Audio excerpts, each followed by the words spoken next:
In the next series of videos, I will show you how to graph a rational function using the 8-step approach.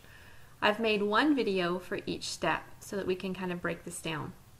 A rational function is one that contains x's in the denominator, so it has the form g of x over h of x. The denominator cannot be 0. The first step in our 8-step approach is to find the domain. Before you do anything with the original function, before you factor, before you cancel, before you do anything, you want to set the denominator equal to 0 and solve for x. Any x values that you find that make the denominator 0 need to be excluded from your domain.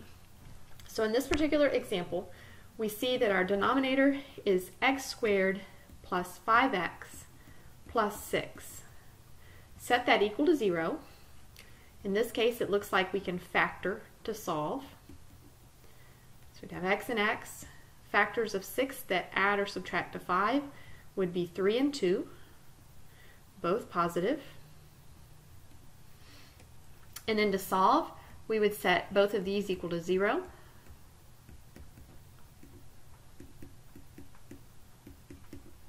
And then here, subtract over the 3. So we get x is negative 3.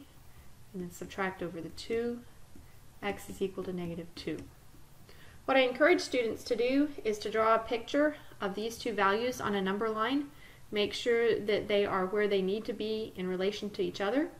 Notice that the negative 3 would be smaller than the negative 2. And then what I'm doing is I'm putting an open circle at the negative 3 and the negative 2, indicating that these values cannot be a part of my domain. Once you've drawn that picture, it makes it easier to write down what the domain of the function is.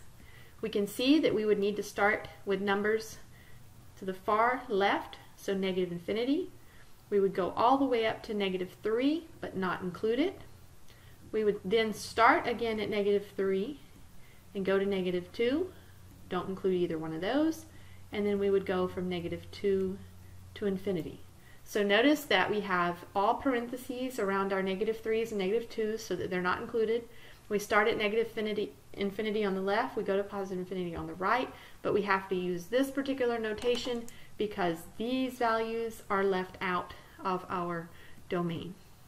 So this would be the final answer concerning domain.